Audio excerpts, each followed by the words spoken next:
अग्निहोत्र का प्रचार रहा है और बहुत साल पहले भी एक कार्यक्रम में मैं यहाँ पे आई थी, तो वो इस तरह से विस्तृत कार्यक्रम नहीं था।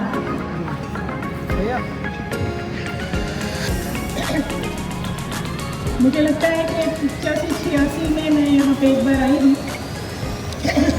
अच्छी उपस्थिति थी, एक अच्छा सा अग्निहोत्र के बारे में जानकारी देने का कार्यक्रम था, पर सामूहिक अग्निहोत्र का कार्यक्रम तो ये यहाँ पर शायद पहला ही है।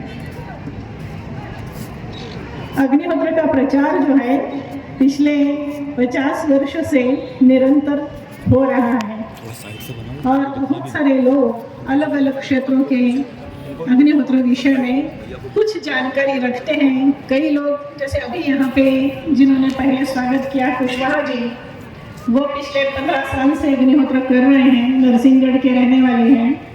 तो कई बार ऐसा होता है कि ईश्वर का संदेश हमारे दरवाजे पर आता है, पर समझ में नहीं आता कि यह संदेश आया हुआ है, हम उसे ग्रहण नहीं कर पाते। और जब कोई चीज़ बहुत सहजता से, बहुत सुलभता से और बिना कुछ खर्च किए मिलती है, तो उसे समझना और भी कठिन हो जाता है। जब आज के समय में कुछ भी कोई काम कर रहा है, तो ऐसा सोच होता है उसके पीछे कि कहीं ना कहीं इसको इससे कुछ ना कुछ आय होगी। व्यक्ति ये सोच ही नहीं पाते कि लोग ऐसे भी काम करते हैं जिसमें पैसे का इन्वॉल्वमेंट यानी पैसे की कहीं वो जुड़ाव है ही नहीं। अग्निहोत्र का प्रचार वर्षों से जो हो रहा है उसमें कभी भी पैसा नहीं रहा है। लोगों ने अपने अनुभवों को दूसरों के साथ बांटा है और इसी तरह से अग्निहोत्र का प्रचार वर्षों से होता आया है।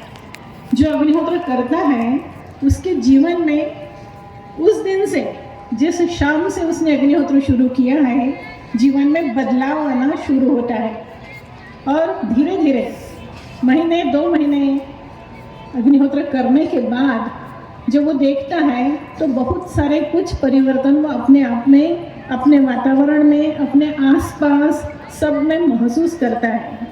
ये परिवर्तन कई तरह के होते हैं, जैसे स्वास्थ्य में सुधार होता है, मानसिक शांति होती है, घर में आह्लाददायक वातावरण निर्माण होना होता है और जो भी काम वो करे उस काम में मिलने वाली सफलता होती है।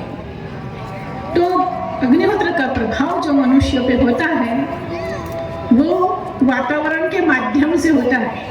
अग्निहोत्र किस लिए किया जाता है? अग्निहोत्र किया जाता है वातावरण की शुद्धि के लिए। और अगर वातावरण शुद्ध होता है तो उसमें आदमी के विचार भी शुद्ध होते हैं, उसका आचरण शुद्ध होता है और वो शुद्ध होने की वजह से, विचार और आचरण में शुद्धता आने की वजह से बहुत सारी समस्याओं का समाधान व्यक्ति को मिल जाता है। तो अग्निहोत्र हमारे जीवन की सारी समस्याओं का समाधान करता है, क्योंकि अग्निहोत्र मनुष्य में परिवर्तन लाता है। आज आप देखिए, प्रदूषण के बारे में कुछ भी बताने की आवश्यकता नहीं है। सब लोग जानते हैं कि प्रदूषण की कैसी बुरी स्थिति है और इसमें से बचने का कोई भी उपाय आज मनुष्य जाति के सामने दिखाई नहीं देता। जहाँ देखो वहाँ यही सुनने में आ रहा है कि 10 साल बाद इस तरह का विनाश होना है, 20 साल बाद उस तरह का विनाश होना है, सब कुछ चरमरा के ढह जाना है। ऐसी परिस्थिति वातावरण की बन चुकी है। बहुत सारे लोग इससे अनजान हैं, क्योंकि आदमी क्या है, कहाँ व्यस्त होता है अपने रोजमर्रा की जिंदगी में। रोज का जो रूटीन होता है उसका जीवन का, सवेरे उठे, सवेरे के काम, फिर नौकरी धंधा, व्यवसाय, उसमें फिर घर के 4 समस्याएं और रात को सो गए उन्हीं समस्याओं को लेके और उन्हीं समस्याओं के साथ फिर से अगले दिन की शुरुआत। तो उसे कुछ भी सोचने का मौका नहीं मिलता, वो अपने आसपास के बारे में सोच नहीं पाता।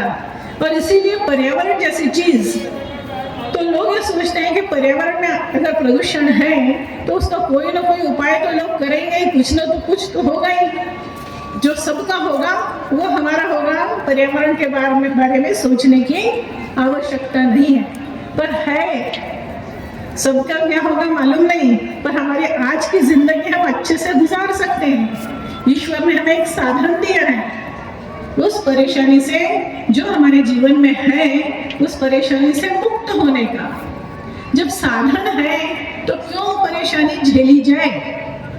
जब हम बीमार पड़ते हैं, डॉक्टर के पास जाते हैं, वो हमें कुछ गोलियां टॉनिक लिख करके देते हैं। अगर वो गोली टॉनिक नहीं लिया तो बीमारी यथावत रहेगी, लिया तो क्या होगा, उससे मुक्ति मिलेगी। तो जब मुक्ति का साधन है तो उसका उपयोग करना चाहिए। आज की ये जो बहुत बड़ी प्रदूषण की समस्या है जिससे हर व्यक्ति जूझ रहा है, उसका उपाय हजारों वर्ष पहले ही हमें दे दिया गया है उससे मुक्त होने का। और उसका अगर हम उपयोग करते हैं तो जो पर्यावरण का प्रदूषण है उसका असर हम पर बहुत कम होता है। आज आप ये देखिए कि छोटी छोटी बातों पर झगड़े होते हैं, सड़क चलते लोग लड़ भिड़ पड़ते हैं, हत्या तक हो जाती है। आदमी को मालूम ही नहीं है कि वो क्या कर रहा है और अगले क्षण वो क्या करने वाला है। शरीर पर जो असर होता है, बुद्धि पर भी असर होता है, मनस्थिति पर भी असर होता है, और इस पर्यावरण के विपरीत प्रभाव का हर व्यक्ति उस विपरीत प्रभाव को झेलने के लिए मजबूर है। तो उस मजबूरी का, उस बीमारी का हमारे पास जो वेदों ने दिया हुआ इलाज है वो ये अग्निहोत्र है जो अभी आप सब लोगों ने किया। कितना समय लगा? 2 मिनट ही ना। उसकी तैयारी में जब इसको प्रज्वलित किया गया तब कितने मिनट पहले की थी? 8 मिनट पहले। 8 मिनट और 2 मिनट 10 मिनट हुए। 10 मिनट में अग्निहोत्र पूरा हो गया। तो सवेरे सूर्योदय के समय में और सूर्यास्त के समय में अगर हमने ये 10 मिनट निकाले और ये जो प्रक्रिया हमको बताई गई है वेदों के द्वारा, इस प्रक्रिया को किया तो क्या होगा? ये जो वातावरण का दबाव हम पर है, जिसकी वजह से हमें बहुत सारा टेंशन रहता है, जिसकी वजह से हमारी चित्तवृत्ति अच्छी नहीं रहती है, हम चाहते हैं अच्छा करना फिर भी नहीं कर पाते हैं, मायूसी बनी रहती है और बिना कारण दुख और अभाव हमें जो महसूस होता है, ये सारी चीजें खत्म हो सकती हैं अग्निहोत्र अपने घर में प्रारंभ करते ही। अग्निहोत्र ऐसा नहीं है कि वर्षों आप करो उसके बाद उसका कोई फल मिलेगा। जिस दिन आपने अग्निहोत्र शुरू किया वहीं से अग्निहोत्र का परिणाम आपके जीवन पर होना शुरू हो जाता है। और जैसे जैसे आप अग्निहोत्र करते जाते हैं वैसे वैसे उस परिणाम को आप महसूस कर सकते हैं। तो अग्निहोत्र हमारी आज की समस्याओं का समाधान है। और जब समाधान घर चल के आपके पास आया है तो इसे अपनाना ये आपका काम है। कई बार जैसे मैंने शुरू में कहा कि लोग ये सोचते हैं कि हमको जब प्रेरणा होगी तब करेंगे। अग्निहोत्र की जानकारी है हमारे पास, पर जब हमारे प्रेरणा होगी तब करेंगे। ये प्रेरणा कौन देगा? ये आपका विचार ही आपको देगा ना। जब जानकारी आपके पास आई है तो क्यों आई? ताकि आप उसको अपने जीवन में उतार सको। अगर उसको हमने नहीं उतारा तो किसका नुकसान है? हमारा। ईश्वर एक बार संदेश देता है, घूम फिर कर कुछ दिनों बाद दूसरी बार वही संदेश हमारे पास आता है, तीसरी बार आता है, चौथी बार आता है। कितनी बार टालोगे? फिर ऐसी परिस्थितियां निर्माण होती हैं कि मजबूरी में हमें करना पड़ेगा। अग्निहोत्र की स्थिति आज ऐसे ही है कि अगर हम इसको समझ के नहीं करेंगे तो कल को मजबूरी में हमें अग्निहोत्र करना ही पड़ेगा, क्योंकि इस जो परिस्थिति हमारे सामने विपरीत है, इसका अग्निहोत्र के अलावा कोई और इलाज नहीं है। जैसे मलेरिया होता है तो क्विनोइन की गोली एक इलाज है, आप दूसरी 10-20 गोलियां खा लो, कुछ नहीं होगा। जब तक कि क्विनोइन की गोली न खाओ तब तक मलेरिया ठीक होने वाला नहीं है। इसी तरह आज की जो विपरीत परिस्थिति है उसका इलाज अग्निहोत्र है। अग्निहोत्र को छोड़ के हम कितने भी यज्ञ करें, कितना भी पूजा पाठ करें, कितने भी व्रत उपवास करें, कितने भी धार्मिक कार्यक्रम करें, वातावरण शुद्ध नहीं होगा, हमारे लिए वातावरण अनुकूल नहीं होगा। हमें अग्निहोत्र ही करना पड़ेगा। अग्निहोत्र का कोई विकल्प नहीं है, अग्निहोत्र का कोई एवज नहीं है। अग्निहोत्र की जगह हम कुछ और कर लें, ऐसी कोई चीज दुनिया में नहीं है। इसलिए इस विपरीत वातावरण का सामना करने के लिए ईश्वर ने ये अस्त्र दिया है हमें। अस्त्र समझते हैं आप? जो होता है ना, हाथ में हम कुछ भी, जैसे खेती करते हैं तो खुरपी और फावड़ा और ये सब आपका अस्त्र है, हंसिया खेती करने का। वैसे इस वातावरण के विपरीत वातावरण से लड़ने का आपका अस्त्र क्या है? ये अग्निहोत्र है। ये हमें दिया है, हमें उसको उपयोग करना पड़ेगा। दिया है यानी जानकारी दी है, और उपयोग करना यानी अपनी उस जानकारी को अपने रोज के दैनंदिन व्यवहार में आचरण में लाना। धर्म की कितनी भी जानकारी आपके पास हो, कितने भी आपने महाभारत और रामायण और सब कुछ पढ़ रखा हो, पूरी एक एक बात आपकी जानकारी में है, भगवान राम के चरित्र से आप अच्छे से परिचित हैं, भगवान कृष्ण के चरित्र से अच्छे से परिचित हैं, तो इससे आपको क्या मिला और क्या मिलेगा? जब तक आप ये नहीं जानेंगे कि भगवान राम नियमित अग्निहोत्र करते थे, भगवान कृष्ण नियमित अग्निहोत्र करते थे, और वो उन्होंने जो कुछ भी किया उसमें यज्ञ का अपना एक महत्वपूर्ण स्थान है, और वही हम करें ऐसा वो चाहते हैं। वैसा उनके समय में जो राम राज्य का वातावरण था, वो वातावरण अगर हमको फिर से लाना है तो राम राज्य का रहस्य क्या है? अग्निहोत्र। क्योंकि घर घर में अग्निहोत्र हुआ करता था, हर घर में। वो किसी भी जाति और धर्म का संबंध नहीं था, हर घर में अग्निहोत्र होता था। इसलिए जनता खुशहाल थी, जनता समृद्ध थी, वातावरण में समृद्धि थी, लोगों के जीवन में समृद्धि थी।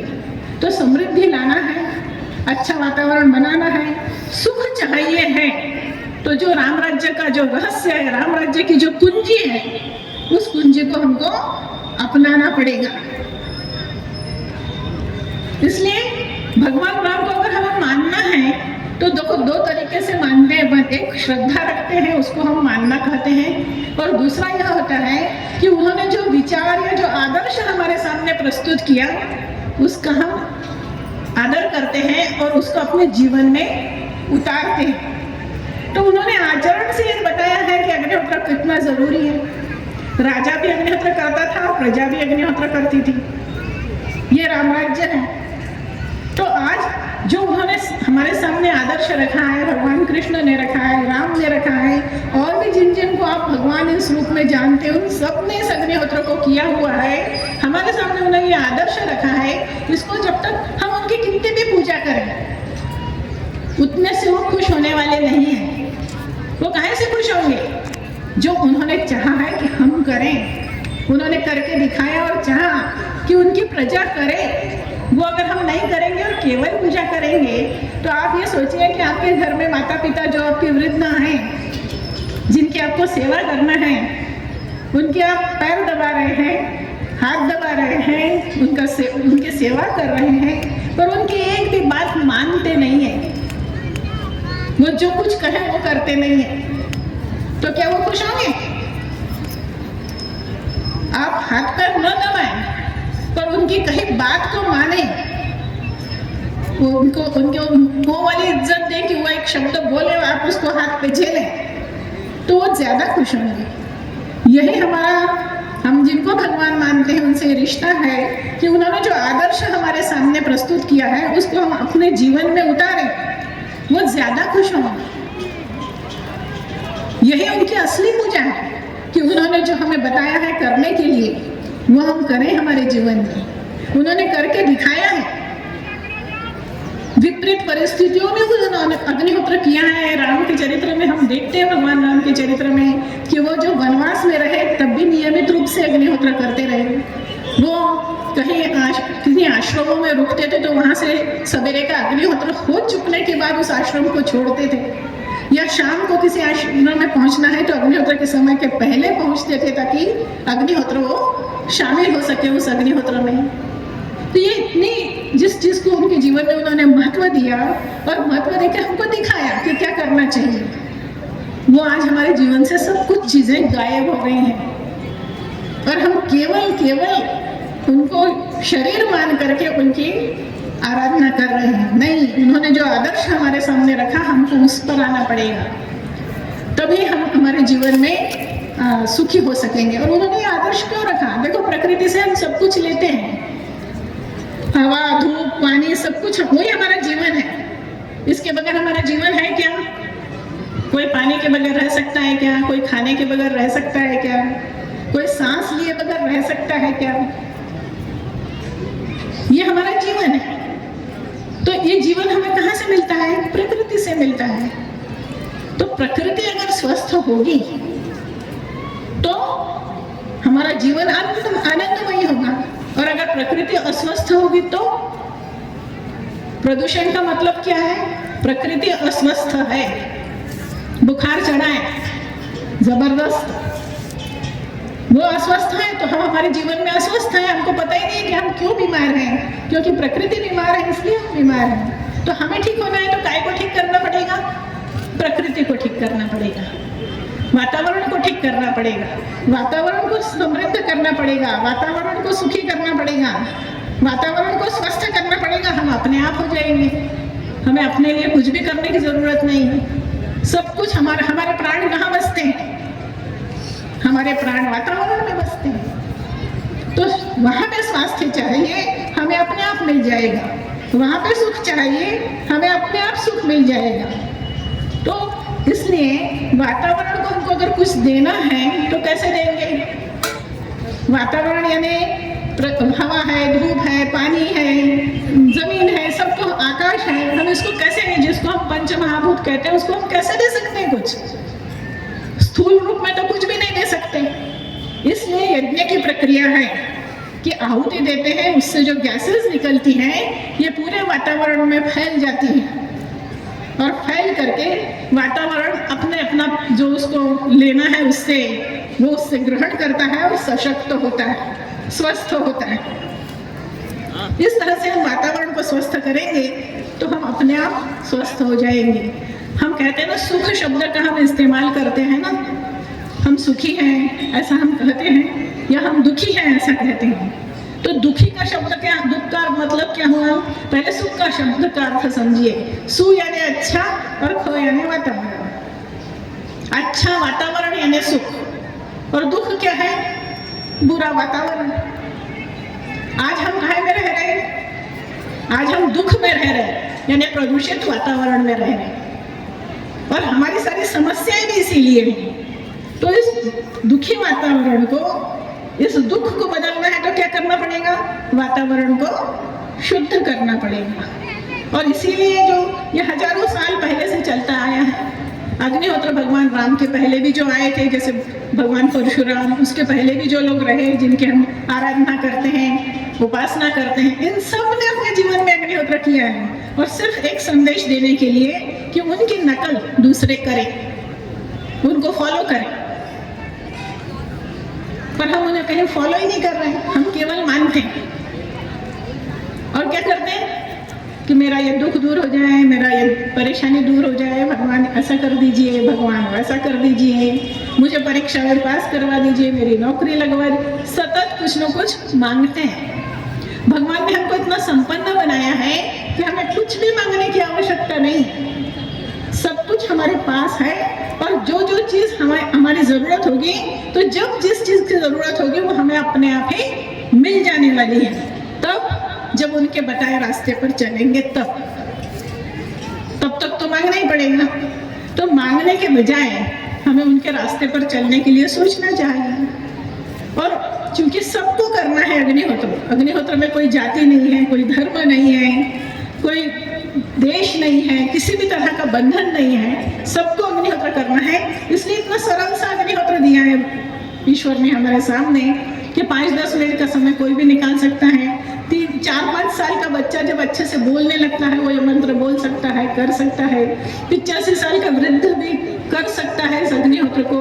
जीवन में शुरू से लेके आखिर तक हम इसे कर सकें और हमेशा कर सकें, और दुनिया के किसी कोने में रहे तब भी कर सकें, इतना सरल सा अग्निहोत्र हमारे सामने दिया है ताकि उसे करने में हमें कोई कठिनाई भी न हो और उससे मिलने वाले सारे लाभ हम अर्जित कर सके, क्योंकि उनकी हमको ज़रूरत है।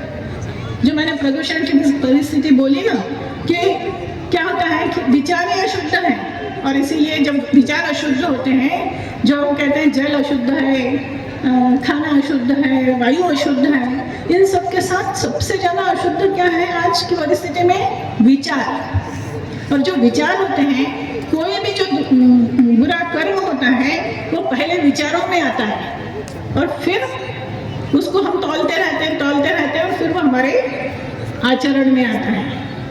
तो अगर विचार शुद्ध हुए तो आचरण में कहीं पर भी कभी भी कोई गलती होने का प्रश्न ही नहीं रहेगा, कुछ भी हमको विपरीत नहीं दिखेगा जो आज सतत दिखता रहता है। और आप अगर जैसे पेपर हम पढ़ते हैं, तो कल ही मैं ऐसे बता रही थी, तो जिनको मैं बता रही थी वो कह रहे थे इसमें कोई अच्छी खबर नहीं है क्या, सब ऐसा ही ऐसा सुना रही हो, पर एक भी पेज पर जाए तो सब उल्टा पुल्टा ही, जो नहीं हुआ है कभी वो सब कुछ आज हो रहा है, बहुत विपरीत हो रहा है, क्योंकि विचार अशुद्ध हो गए। तो इनको शुद्ध करने का तरीका क्या है? उपदेश से ये शुद्ध नहीं होंगे। किसी को कितने में आप अकल दीजिए, उसको समझाइश दीजिए, उससे फर्क नहीं पड़ेगा, उसके अंदर से आना चाहिए। और अंदर से आने के लिए पहले वातावरण अच्छा होना चाहिए। इसलिए अग्निहोत्र है कि अपने घर में करिए, और कुछ हम ज्यादा नहीं कर सकते तो कम से कम अपने घर का वातावरण शुद्ध करिए, घर के लोगों को स्वस्थ रहने का अवसर दीजिए, उनके विचारों में अच्छा परिवर्तन आए और वे अच्छे आचरण की ओर प्रवृत्त हों, इसका प्रयत्न करिए। हम अपने स्तर पर करें तो हम अपने स्तर पर अपने घर में कर सकते हैं। ये खर्चा हम उठा सकते हैं, इतना समय हम उठा सकते हैं, निकाल सकते हैं और बहुत आसानी से अग्निहोत्र को कर सकते हैं। ऐसा अग्निहोत्र अगर घर घर होता है तो अपने आप ही सारा वातावरण शुद्ध होगा और सब लोगों की समस्याओं का समाधान होगा। तो देखा आपने इसमें कि क्या लगता है, गाय का घी और अक्षत चावल, कोई ऐसी चीजें नहीं हैं जो सहज हम जुटा न सकें। और क्या लगता है, इस आकार का पात्र जो आप सबके सामने रखा है, आप सबने उसमें आहुतियाँ दी हैं, और गाय के गोबर के कंडे जो गौ माता आज हमारे सामने सब जगह उपलब्ध ही है, जिसकी कोई कठिनाई नहीं है कि कैसे घी कैसे आएगा या कंडे कैसे आएंगे। किसी चीज़ को जुटाने के लिए कहीं भागदौड़ नहीं करनी है, सब कुछ आपके आस पड़ोस में है, सिर्फ उसका उपयोग करना है। और मैं तो हमेशा कहती हूँ कि गांव के लोग बहुत भाग्यशाली होते हैं इस मामले में अग्निहोत्र के, क्योंकि उनको ये सहज सब उपलब्ध है। उनके घर में गोबर है या पड़ोस में गोबर है, उनके घर में गाय है या पड़ोस में गाय है, तो घी भी उनके पास है, उनके पास कंडे भी हैं। फिर और क्या चाहिए? चावल घर में जो हम खाना खाने के लिए चावल इस्तेमाल करते हैं वही चावल लेना है, कोई स्पेशल चावल लाने की जरूरत नहीं है, तो चावल भी घर में है। फिर करना क्या है? सिर्फ एक निश्चय करना है कि ये चीज हमको अपने जीवन में उतारनी है, और रोज सुबह शाम सारे कामों को दोयम रख करके, नंबर 2 पे रख करके, प्राथमिकता दे करके अग्निहोत्र करना है। जब तक हम प्राथमिकता का नहीं सोचेंगे तब तक बहुत सारी समस्याएं हमारे सामने रहती हैं और इस कारण या उस कारण से अग्निहोत्र छूट जाएगा। इसलिए अग्निहोत्र को प्राथमिकता देकर करना पड़ेगा, तभी आप अग्निहोत्र नियमित रूप से कर पाएंगे।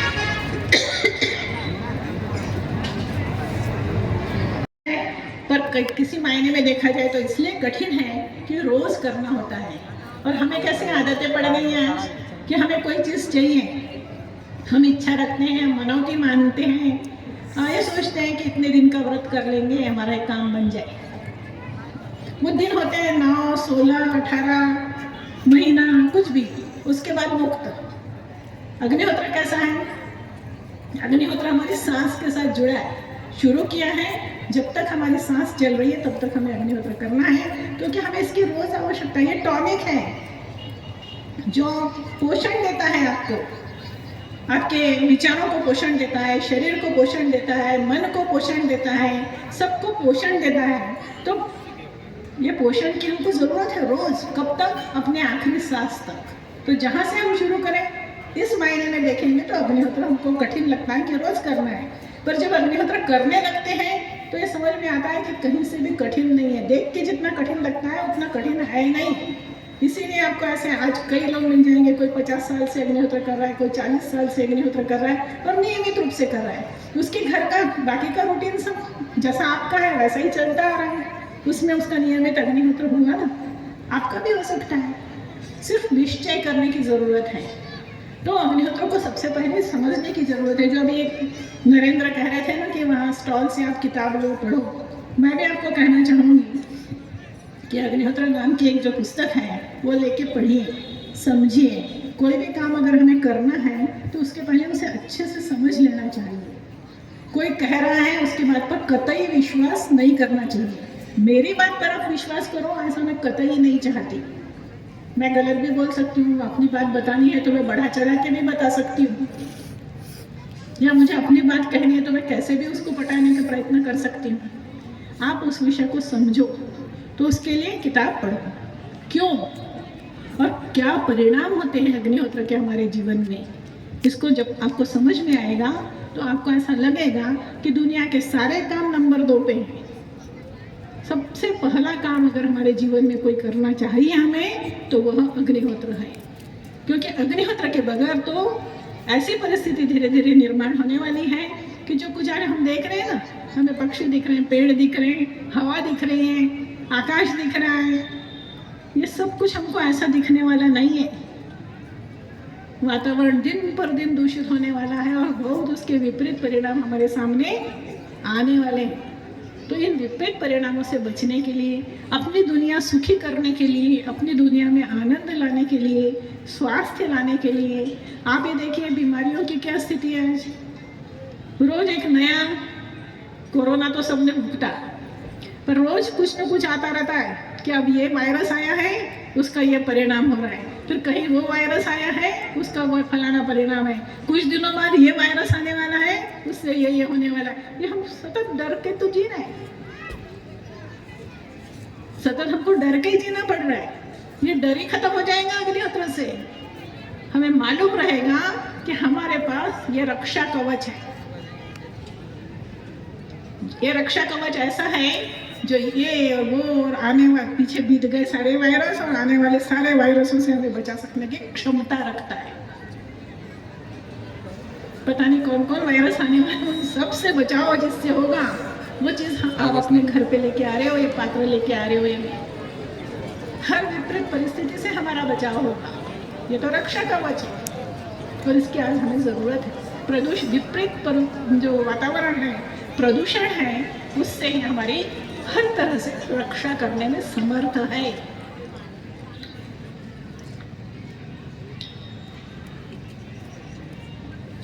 मच्छर तो ये अग्निहोत्र है, इसको मैं आपसे फिर से कहूँगी किताब लीजिए, पढ़िए, समझिए। यहाँ पे जो लोग अग्निहोत्र कर रहे हैं उनसे मैं ये कहना चाहूँगी कि आपके मित्रों परिचितों को इस विषय को अच्छे से समझाइए और प्रयत्न करिए कि ज़्यादा से ज़्यादा हमारे शहर में अग्निहोत्र हो, हमारे शहर का वातावरण बदले। पर सबसे पहले अपने घर की चिंता करना है हमें। हम अपना तो करें नियमित रूप से, अपने घर में प्रारंभ करें, अपने रिश्तेदारों को, अपने मित्रों को, अपने परिचितों को तो कम से कम इससे अवगत कराएं। हम वर्षों से कर रहे हैं इतना पर्याप्त नहीं है। हम इतने वर्षों से कर रहे हैं तो हमने इतने वर्षों में इतने लोगों तक अग्निहोत्र की जानकारी पहुंचाई, ये भी उतना ही महत्वपूर्ण है। अग्निहोत्र हमें करना भी है, खुद अनुभव लेना है। जैसे आपने शुरू किया तो 2-3 महीने में आपको समझ में आ जाएगा कि अग्निहोत्र कितना प्रभावी है। और जब आपका अपना एक अनुभव बनता है अग्निहोत्र को लेकर के, तो फिर उसके बाद आपका काम बनता है कि आप और लोगों को अग्निहोत्र के बारे में जागृत करें। ये जन जागरण का कार्यक्रम है, लोगों को समझाना है, सिखाना है और इसकी ओर प्रेरित करना है। इसके एवज में हमारे यहाँ पे अग्निहोत्र प्रचार में पैसा कहीं पर भी मायने नहीं रखता है। इसलिए अग्निहोत्र सीखने के लिए एक नया पैसा खर्च करना नहीं है कहीं पर भी। आपको इस जानकारी ईश्वर की प्रतिनिधि बनकर हम आपके सामने आकर के देते हैं। आपको इस जानकारी को ग्रहण करना है और अपने जीवन में उतारना है। पैसे का कहीं कुछ काम ही नहीं है। तो इसलिए हमारे यहाँ कोई किसी के घर अग्निहोत्र शुरू कराने जाता है तो कोई दक्षिणा लगती है? नहीं। कुछ भी कोई बोलने जाता है तो कुछ देना होता है? नहीं। कुछ समझाने के लिए आपने किसी को बुलाया, देना पड़ता है? कुछ नहीं है। केवल आपको समझना है, यही दक्षिणा है कि आप जो हम बड़े दिल से हम अपनी बात आप तक पहुंचाना चाह रहे हैं और आप उस बात को ग्रहण कर लो, इससे बड़ी दक्षिणा कुछ नहीं हो सकती है हमारे लिए। आप उसे ग्रहण करो, समझो और अपने जीवन में उतारो, यही दक्षिणा है। अगर ये मिल जाए तो बहुत बढ़िया, बहुत खुश हैं। नहीं मिले तो इंतजार कीजिए, शायद कुछ समय बाद अग्निहोत्र आपके जीवन में आएगा। अभी आपको और सोचना है, अभी आपको इसका और प्रतीक्षा करनी है कि ईश्वर प्रत्यक्ष हमारे सामने संदेश लेके आए तभी करेंगे। वैसा भी प्रसंग आए तब आप तब करेंगे। तो मतलब इतना ही है कि इस विषय को करने के लिए समझ करके करिए। जो समझ के करते हैं उनका नियमित चलता रहता है। जो समझ के नहीं करते, केवल उत्साह से शुरू करते हैं, हफ्ते भर बाद कहते हैं कि हमको नहीं जम पा रहा है, इसलिए हम उसको नहीं कर पाएंगे। उससे बेहतर है, इसीलिए मैं कहती हूँ किताब पढ़ो, समझो। घर में अगर 4 लोग हैं, 6 लोग हैं, आपस में राय बनाओ कि अपने को इसे करना है और फिर अग्निहोत्र को शुरू करो।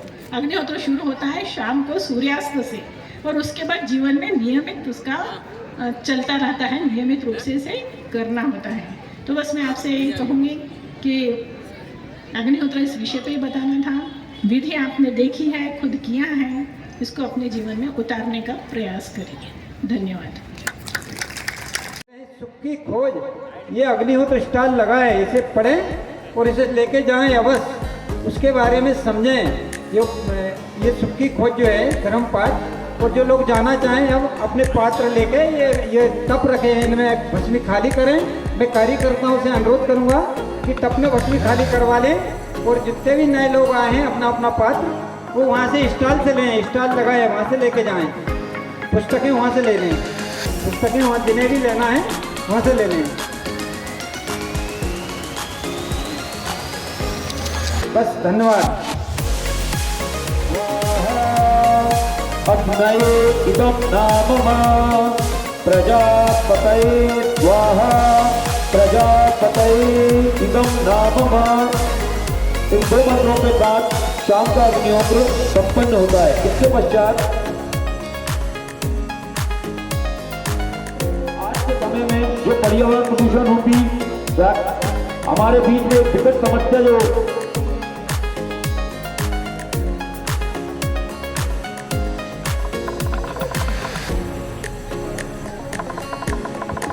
सभी कार्यकर्ताओं से मैं निवेदन करना चाहूंगा कि अपनी अपनी लाइनों में व्यवस्था देखें। एक ही लाइन में सभी कार्यकर्ता इकट्ठे ना हो, सभी अपनी अपनी लाइनों में रहे। एक आज की हथेली पर चावल लिए हुए हैं, गाय के घी में उन्हें मिक्स करके 2 भाग बना लेने अपने बाएं हाथ की हथेली पर।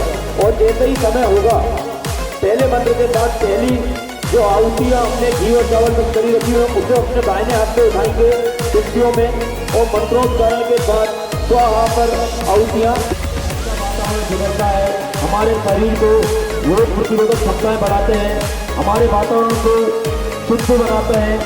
ऐसे कई अनेक फायदे हैं अग्निहोत्र करने के। मैं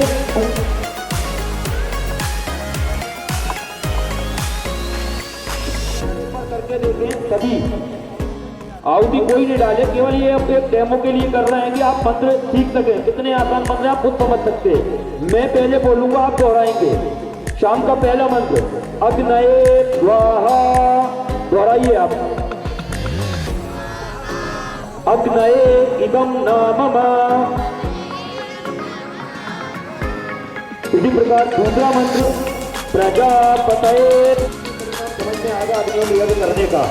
आप स्वयं आज जो भी लोग यहाँ बैठे हैं वो प्रत्यक्ष अग्निहोत्र पे वर्जन कर रहे हैं, अग्निहोत्र करेंगे। इसका परिणाम आपके जीवन पर, आपके आज की आने वाले 12 घंटे पर क्या प्रभाव पड़ता है, आप खुद स्वयं महसूस कर सकते हैं कि अग्निहोत्र के क्या प्रभाव है। आपने देखा कि अग्निहोत्र करने के जो मंत्र हैं वे कितने सरल और सहज हैं। अग्निहोत्र करने के जो नियम है, आप अपने स्थान पर रीढ़ की हड्डी सीधी कर अग्निहोत्र की आहुतियाँ डालने के बाद जो गैसें निकलती हैं उन्हें नाक से गहरी सांस लेकर लें और छोड़ें। केवल 2 मिनट उस समय हमें बैठना है। इसके पश्चात परम श्रद्धेय दीदी का शुद्ध वातावरण उस समय ना तो किसी चीज से कर पाएंगे, ना बना पाएंगे, ना पैसे से खरीद पाएंगे। सिर्फ और सिर्फ यह वैदिक पद्धति एक या हम सभी एक ऐसा विचार रखते हैं मन में कि अग्नियों अभी जो समय आएगा तभी उस चीज को देख लेंगे। आने वाला समय ऐसा समय होगा कि इतना मौका भी नहीं देगा कि आप तुरंत देख सकते हैं कुछ भी या कुछ भी उस समय पर कर सकें। ऐसा आप ऑक्सीजन आने वाले समय में ना तो हम अपने बच्चों को या हमारे आने वाली पीढ़ी को जो दे सकते अग्नियंत्र को जानना समझना मुश्किल है। इसलिए हमारे जो स्थान लगा हुआ वहाँ पर आप अग्नियंत्र को इसमें अधिक जानकारी के लिए वहाँ से साहित्य हमारा उपलब्ध है, वहाँ से आप साहित्य लेकर भी अग्निहोत्र को जान समझ सकते हैं। अब सिर्फ अग्निहोत्र में 1.5 मिनट का समय रह गया है, तो अग्निहोत्र अब 1.5 मिनट बाद हम प्रैक्टिकल करके देखेंगे।